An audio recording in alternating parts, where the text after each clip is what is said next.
எல்லோருக்கும் இனிய வணக்கம். நண்பர்களே, தோழர்களே, பொதுமக்களே, பஃபூன் பயணத்தில் மிக முக்கியமான ஒரு பதிவு. ஒரு பாதிக்கப்பட்ட ஒரு பெண்ணினுடைய குரலை பதிவு செய்ய வந்திருக்கோம். ஒரு சுருக்கமாக ஒரு முன்கதையை உங்களுக்கு இந்த பதிவில் நான் சொல்லணும்னு விரும்புகிறேன். நான் உடுமலைப்பேட்டை சார்ந்த முதுவா பழங்குடியினத்தை சார்ந்த மாரிமுத்து என்பவர் வனத்துறை அதிகாரிகளால் விசாரணைக்கு அழைத்து செல்லப்படுகிறார். கடுமையாக வதைக்கு உட்படுத்தப்பட்டு அங்கு இருக்கக்கூடிய அலுவலகத்தில் தூக்கிட்டு தற்கொலை செய்து கொண்டார் என்று வெளி உலகத்துக்கு அறிவிக்கப்படுகிறது. ஆனால் அந்த மரணம் காவல்துறை அதிகாரிகளால் சித்திரவதைப்பட்டு படுகொலை செய்யப்பட்டார் என்று இன்று அறியப்படுகிறது. இந்த பதிவு மாரிமுத்துவினுடைய இறப்புக்கு நியாயம் என்ன? நியாயத்தை அரசு கொடுத்திருக்கிறதா? மாரிமுத்துவை இழந்து வாழக்கூடிய இந்த அப்பாவி குடும்பத்திற்கு அரசும் பொது சமூகமும் என்ன செய்ய போகிறது என்பதை இந்த பதிவின் வழியாக கொண்டு சேர்க்க வேண்டிய பொறுப்பு நமக்கு இருக்குது. வாங்க நம்ம பதிவுக்கு போகலாம். பதிவுக்காக எங்கே வந்திருக்கோம் அப்படின்னா, மதுரையிலிருந்து உடுமலைப்பேட்டை, உடுமலைப்பேட்டையிலிருந்து மூணார் போகிற வழியில் இருக்கக்கூடிய ஒரு பெரிய ஊர் மறையூரிலிருந்து ஒரு மலை கிராமம் பெரியகுடி என்கிற கிராமம். பெரியகுடியில் பாதிக்கப்பட்ட இறந்து போன மாரிமுத்துவினுடைய மனைவி பாண்டியம்மாள் உள்ளிட்ட 2 பெண் குழந்தைகள் நம்ம பதிவுக்குள்ள இருக்காங்க. வாங்க நம்ம பதிவுக்கு போகிறோம். அம்மா வணக்கம்மா. எப்படி இருக்கீங்க அப்படின்னு நான் கேட்கல. ஆனால் உங்கள் வார்த்தையின் வழியாக இந்த பொது சமூகத்துக்கு நடந்த உண்மையை சொல்ல வேண்டிய பொறுப்பு சரி எனக்கும் இருக்கு, உங்களுக்கும் இருக்கு, நமக்கும் இருக்கு, எல்லாத்துக்கும் இருக்கு. நான் சொல்றேன்னு நீ தப்பா எடுத்துக்கூடாது. ஐயா கஞ்சா செடியை வளர்த்தாரு, அவர் மேல திருட்டு வழக்குன்னு இருக்குன்னு நிறைய குற்றச்சாட்டுகளை வைக்கப்பட்டிருக்கு காவல்துறை அதிகாரிகளால். இது உண்மையிலேயே அப்படி ஒரு குற்றச்சாட்டு வைப்பதுக்கு முகாந்திரம் இருக்கா ஐயா மேல? இல்ல இல்ல. அவர் குற்றமற்றவர் என்று நீதிமன்றம் விடுவித்து விட்டது இல்லையா? அப்படிதானே? விடுவிச்சதுக்கு பிறகும் ஏன் திரும்ப அவரை வனத்துறை அதிகாரிகள் அழைச்சிட்டு போனாங்க? நான் 3 வருஷம் வைதாவுக்கு விட்டுருந்தே இருந்தேன். கூலி தேடி அந்த இதள்ளி கிள்ளி கொத்தி எல்லாம் எடுத்து நான் வைதாவுக்கு அப்படியே விட்டுக்கிட்டே இருந்தேன். 3 வருஷம் விட்டு இருந்தேன். 3 வருஷம் வைதா போய்கிட்டே இருக்காரு தமிழ்நாடு. தமிழ்நாடு போய்கிட்டு இருக்கும்போது நான் 12 ஆளாக எடுத்து விட்டுட்டு முடிச்சுட்டு வந்துட்டேன். கேஸே முடிச்சுட்டு நிரபராதி ஆகிட்டு திருப்பி வந்தாச்சு. சிறப்பு. அவர் நீதியான தருமா வந்துட்டாங்க வீட்டுக்கு. முடிச்சுட்டு வரும்போது திரும்பி ரட்டம் திருப்பி முடிச்சுட்டாங்க. எப்படி திரும்ப என்ன குற்றச்சாட்டு ஐயா மேல வச்சாங்க? அதுதான் இன்னைக்கு கையெழுத்து போடணும், இன்னைக்கும் வந்துருங்க வாங்கன்னு கூப்பிடுறாங்க. வாங்கன்னு கூப்பிட்டு பிறகு அதுவும் வெறுத்தி இப்படி செய்துட்டாங்க, கொண்டு விட்டாங்க. அவர் புலிப்பல் வைத்திருந்தார்னு ஒரு குற்றச்சாட்டு சொல்றாங்க. அதுல பொய். அது அவரு செய்யறது வேலை. இது இவ்வளவுதான். அவருக்கு மேல போட்டு இப்படிலாம் போட்டு இப்படி அந்த ஆளை செய்யணும்னு செய்யிட்டாங்க. நான் கேட்கறது, அவர் மேல ஒரு வழக்கு இருந்துச்சு, விடுதலை ஆயிட்டாரு. வனத்துறை அதிகாரிகள் திரும்பவும் அவரை கூப்பிட்டு அவர் மேல சித்திரவதை செய்யணும். காரணம் என்ன? இவ இப்படி நமக்கு எதிராக நடந்துட்டானே அப்படிங்கிறதுக்காகவா? அது அப்படித்தான் ஆகும். நமக்கு தெரியாது. இப்படி நிரபராதியானவனா இப்படி செய்யறது அவருக்கு தான் தெரியும், நமக்கு தெரியும். நம்ம நிரபராதியாக தான் விட்டு நிரபராதியாகி வீட்டுக்கு வந்துட்டாங்க. திருப்பி ரட்டமாக எடுத்து போய் இப்படி வங்கோடியும் பண்ணி கொள்ளிட்டாங்க. ஆமா, ஒரு பெரிய அதிர்ச்சி என்னன்னா, அவர் விசாரணைக்கு அழைத்து செல்லப்படுறார். ஆனா அங்க இருக்கக்கூடிய விசாரணை இடத்திலேயே தூக்கிட்டு தற்கொலை செஞ்சு பண்றான்னு ஒரு சரடு ஒண்ணு. அது அவரு போட மாட்டாங்க, எங்க வீட்டுக்காரர் அப்படிலாம் போட மாட்டாங்க. அவரு அடிச்சு கொன்று அப்படி தூக்கி வச்சுட்டு கீழேயும் விழுந்துட்டாங்க. நாங்க நேராகவே போய் பார்த்தோம். நேரா பார்த்தோம். இவ்வளவு தூரம் இங்கெல்லாம் இவ்வளவுலாம் பிடிச்சு கட்டி இவ்வளவு கட்டை ஆயிருச்சு. இங்க ஒரு அடி இங்க தொடிச்சிருச்சு. நாங்க நேராக போய் பார்த்துட்டுமே, எங்க வீட்டுக்காரர் போய் பார்த்து நான் அங்கே வழக்கு போட்டு எல்லாம் பண்ணிட்டு வந்துட்டேன். எந்தெந்த இடத்துலலாம் அவருக்கு அடி இருந்தது ஐயாவுக்கு? அடி இந்த இடம் இருக்கு, இந்த கையில் ஒடிச்சிட்டாங்க, இந்த கையில் ஒடிச்சு, இங்கே அடிச்சு, இங்கே தொணிச்சு, இங்கெல்லாம் இவ்வளோ பெரிய கட்டாக இருந்துச்சு. இவ்வளோ கட்டு வந்துச்சு. இந்த கயிற்றுல இப்படி திருகி இப்படி போட்டாங்க. எல்லாம் நான் நேரில் நானும் பிள்ளைகளும் பார்த்துட்டோம். ஓ. அவர் அவ்வளோதோட சித்திரவாதம் பண்ணிட்டு அவரை கொன்று அவர் இவ்வளவு செய்து இன்னும் ஒரு நடவடிக்கை எடுக்கல, எதுவுமே எடுக்கல. சரி, நீங்க இதுக்கொண்டான நடவடிக்கை எடுக்காம நான் விடவே மாட்டேன். விடவே மாட்டீங்க. அந்த உயிருக்கொள்ள உத்தரவாதம் இல்லாம நான் விட மாட்டேன். முதல் முறையாக இந்த மாதிரி உங்க வீட்டுக்காரர் வந்து தூக்கிட்டு அது அப்படித்தான் சொல்லுவாங்க. அப்படின்னு சொல்ற போது நீங்க போன போது அதிகாரிகள் உங்களை என்னென்ன மாதிரி நடத்துனாங்க? அவர் ஒண்ணுமே சொல்லல. என் கூட நான் சொன்னேன், எங்க வீட்டுக்காரர் நேரில் கொண்டு வாங்க, எங்கூட பிள்ளைகளோட எங்கூட சொல்லணும். சொல்லும்போது அவரு அங்கேயும் சைடு போயிட்டாங்க. எந்த அதிகாரியும் எங்கூட சொல்றதுங்க இல்லை, ஒன்றுங்க இல்லை, வைக்கல மட்டும்தான் சொன்னாங்க. அவ்வளவு மட்டும்தான். நான் அவ்வளவு போட்டி எடுத்தேன். எங்க வீட்டுக்காரா ஒரு நிரபதியாகிய இப்படி நீங்கள் கொண்டு இப்படி செய்யறங்களே, இது எதுக்கொண்டான இது இப்படி நீங்கள் செய்யணும்னு இப்படி நடக்காது, நான் விட மாட்டேன். எங்கள் வீட்டுக்காரு முந்தா நாள் நிரபராதியை வந்துட்டு திருப்பியும் கொண்டு வந்து நீங்கள் இப்படி வங்கோடிமை செய்து எங்கள் வீட்டுக்காரர் கொண்டதை எனக்கு நிரபதியாக காட்டணும்னு சொன்னேன். அவ்வளோதான் நான் சொன்னேன். அடிச்சு அப்படியே கொண்டுட்டாங்க. எங்கள் வீட்டுக்காரர் அப்படி கொள்ள ஆள் இல்லை. 2 பிள்ளைகளையும் விட்டு மருமாக்க மாறியும் விட்டு அவங்க போக மாட்டாங்க.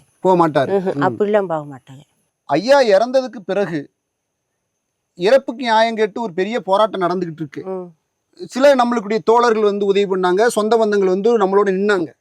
நம்ம அதை நானும் பார்த்தேன்னு வச்சுக்கோங்க. இப்ப நான் கேட்கறது, தமிழ்நாடு அரசு சார்ந்திருக்கக்கூடிய அமைச்சர்களோ எம்எல்ஏக்களோ அரசு அதிகாரிகளோ அம்மாவுக்கு வந்து ஆதரவு சொல்லி நாங்க இருக்கோம், உங்களுக்கு நாங்க ஒரு உதவி செய்யறோம் என்று அவங்க எதுவும் சொன்னாங்களா சொல்லலையாங்கிறத கேள்வி. எல்லாம் அதுல சொல்றதில்ல, யாரும் வந்து சொல்லல. இதுவரைக்கும் உங்களை இந்த சம்பவம் நடந்து 2 மாதம் ஆக போகுது. 2 மாசம் ஆக போகுது. யாரெல்லாம் வந்து இந்த வீட்டுக்கு வந்து உங்களுக்கு அரசு சார்ந்து வந்து பார்த்தது? தமிழ்நாடு அரசு பார்த்துச்சா, கேரளா அரசு வந்து பார்த்துச்சா? கேரளாக்காரர் வந்துட்டாங்க. கேரளா கவர்மெண்ட் வந்துட்டாங்க. வந்து பேசினாங்க. தமிழ்நாட்டுக்காரு வரல, யாரும் வரல. வரல. ஐயாவுக்கு ஓட்டு எங்க இருக்கு? தமிழ்நாட்டுல இருக்கு. அவரு அந்த ஆதாரம் எல்லாமே தமிழ்நாடு தான். ஓ, தமிழ்நாட்டுக்காரர். தமிழ்நாடு தான். அவங்க எல்லாமே தமிழ்நாடு தான். இந்த ஆதாரங்க இருக்கு தமிழ்நாட்டில் தான்.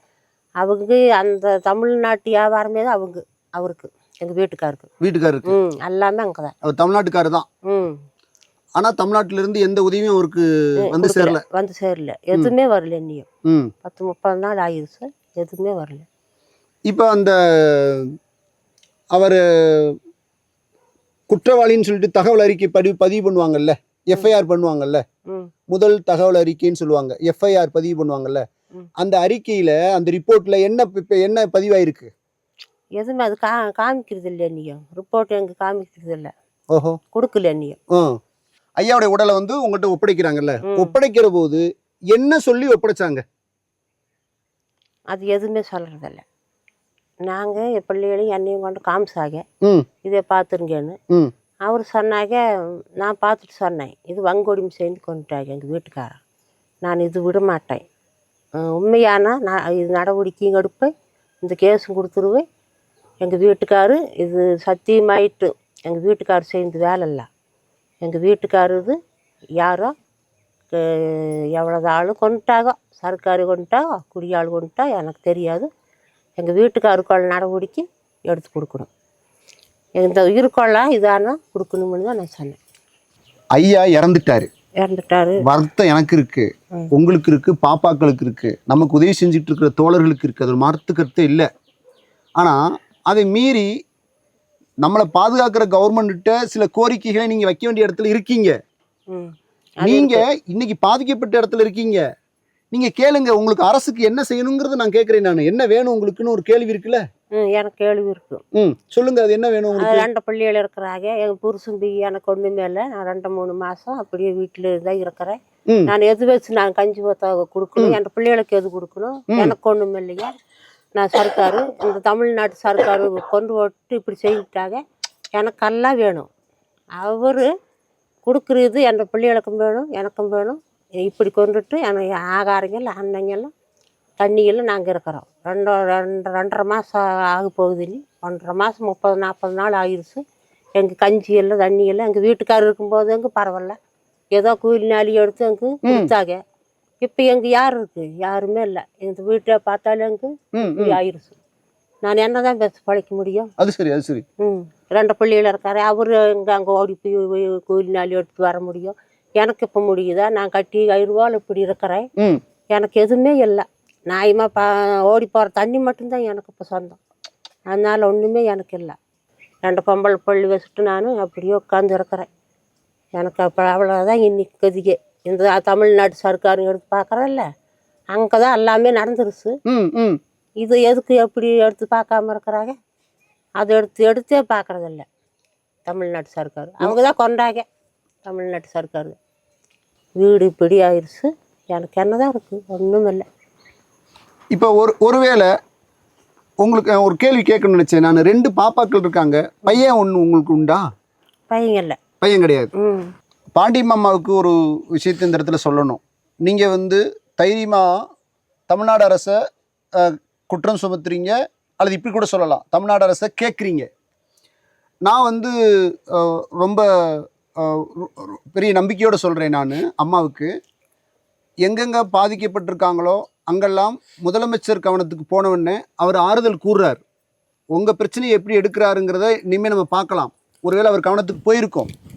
இப்போ ஒரு 2 உதாரணம் உங்களுக்கு சொல்கிறேன் நான், நீங்கள் புரிஞ்சுக்கிறதுக்காக.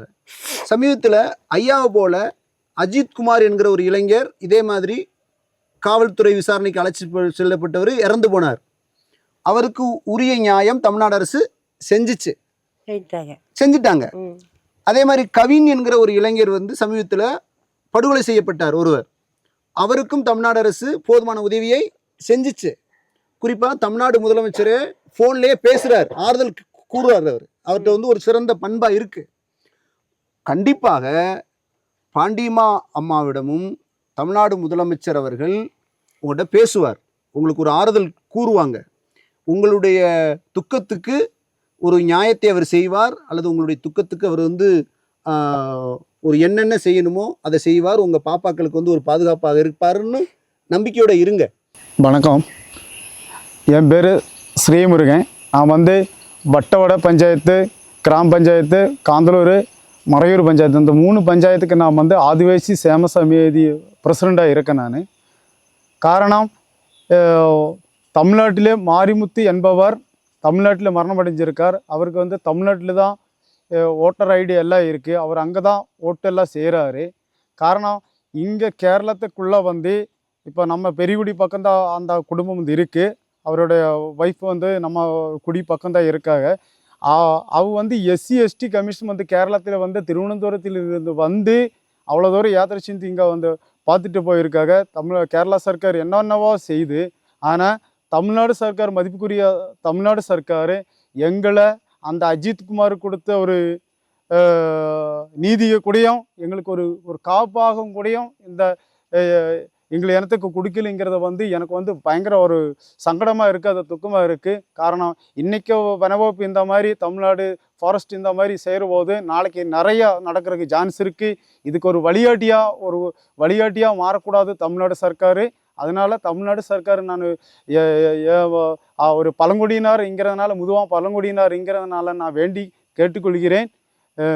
இது வந்து தத்துவபூர்வமாக அடுத்த ஒரு ஆளுக்கு இந்த மாதிரி ஒரு சம்பவம் வராமல் இருக்கிறதுக்கு தமிழ்நாடு சர்க்கார் வந்து கவனத்தோடு கையாளும் செய்து அந்த குடும்பத்துக்கு ஏதோ நீதி அந்த அவர் கொடுத்ததில்ல, அதாவது அஜித் குமார் கொடுத்த ஒரு நீதியிலிருந்து ஒரு காப்பாவதையாவது அந்த குடும்பத்துக்கு ஒரு கவர்மெண்ட் வேலையோ அல்லன்னா அவருக்கு ஏதோ ஒரு நிதியோ சர்க்கார் கொடுத்து அவரை வந்து அடுத்த ஒரு மாதிரிகா, அதாவது வந்து ஒரு எடுத்துக்காட்டாக ஒரு கவர்மெண்ட்டாக மாறணும்னு நான்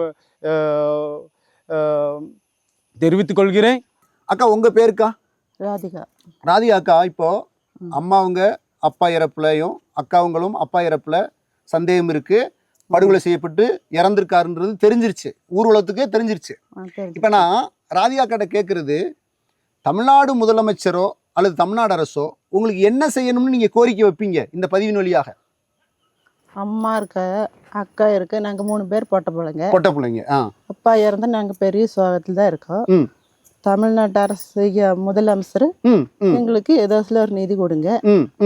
எங்க அப்பா இல்லாம நாங்கள் பயங்கரம் தவிச்சுக்கிட்டு இருக்கீங்க. அப்பா மேல எங்க ஒண்ணுமே இல்லை. எங்க அப்பா சரியா சொல்றீங்க ராதிகா, நல்லா பேசுறீங்க. எங்க வீடு பாருங்க. ம் ம் நாங்க அப்பா இல்லாட்டா ஒண்ணும் இல்ல. அமைதியா அனாதியா தான் நிக்கிற நெடுமந்தலி. அப்பா இல்லாம எங்க அப்பா இருந்தப்ப இப்படிலாம் நாங்க இருக்கவே மாட்டோம். ம் ம் ம் இப்ப அப்பா இல்லாம நாங்க ரொம்ப கஷ்டமா இருக்கோம்.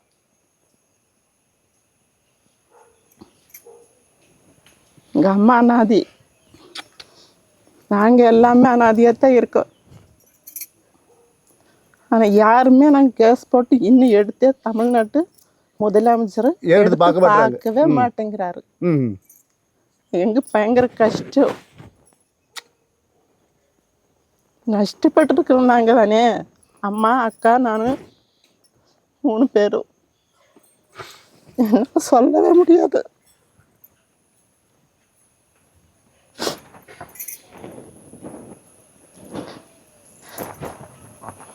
எங்க நடக்க மாதிரி யாருக்குமே நடக்கக்கூடாது. நடக்கக்கூடாது. நடக்கக்கூடாது. உண்மைதான். உங்களைப் போல ஒரு அப்பாவிகள் பாதிக்கப்பட்டவங்க எவ்வளோ கஷ்டப்படுவாங்க அப்படிங்கிறது உங்களை பார்த்தாலே தெரியுது, உங்கள் வீடு பார்த்தா தெரியுது. குறிப்பாக உங்கள் வீட்டில் ஒரு ஆம்பளை பையன் கிடையாது எடுத்து செலுத்துறதுக்கு. 3 பேர் பொட்ட பிள்ளைங்க. அம்மா தான் அப்பா தான் இவ்வளோ நேரம் பார்த்துக்கிட்டே இருந்தாங்க எங்களை. ஆனால் இப்போ அப்பாவும் இல்லையே, இனிமேல் யார் எங்களை பார்க்கும்?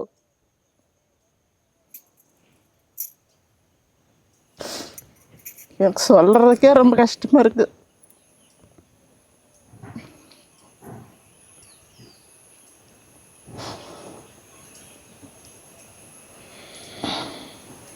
நான் இங்கே கேரளாவில் வந்துட்டு நான் சிபிஎம்மினுடைய ஒரு லோக்கல் செக்ரட்டரியாக நான் இங்கே செயல்பட்டு இருக்கிறேன்.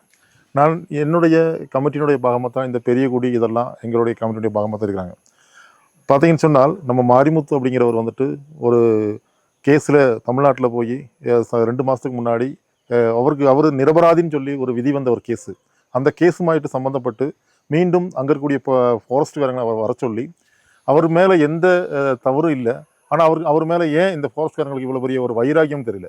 ஆனால் அடித்து கொண்டுட்டதாக தான் அங்கே இருக்கக்கூடிய பத்திரங்கள் அவங்க இருக்கக்கூடிய நாளிதழ்கள்லாம் நாங்கள் எங்களுக்கு கிடைச்ச ஒரு மெசேஜ் வாசித்தது நாங்கள் நியூஸு.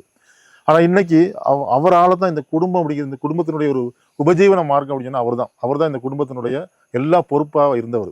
ஆனால் இன்றைக்கி 2 மாதமாக அவங்க அப்பாவை இழந்ததுனால இன்றைக்கி இவங்களுடைய குடும்பம் மிகப்பெரிய ஒரு பிரச்சனைக்கு உள்ளாகிருக்கு பார்த்துக்கோங்க. ஏன்னு கேட்டால் இவங்க வாழ்வாதாரத்துக்கு வேறு யாரும் கிடையாது, அந்த ஒரு சூழ்நிலை இருக்குது.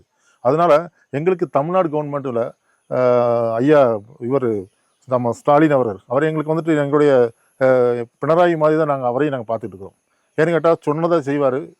சாதாரணக்காரங்களுக்காக வேண்டி நீதி கொடுக்கறதுல ஒரு மிகப்பெரிய ஒரு பங்கு வகிக்கக்கூடிய ஒரு ஆளாக தான் நாங்கள் எங்களுடைய கம்யூனிஸ்ட் கட்சி இன்றைக்கி அவரை விலையிருத்திருக்கிறோம். அதனால் தயவு செய்து அவங்க அப்பாவை இழந்து நிற்கக்கூடிய இவங்களுக்கு வந்துட்டு ஸ்டாலின் ஐயா வந்துட்டு கண்டிப்பான முறையில் கருணை காணிப்பீங்க அப்படிங்கிற ஒரு நம்பிக்கை எங்களுக்கு இருக்குது.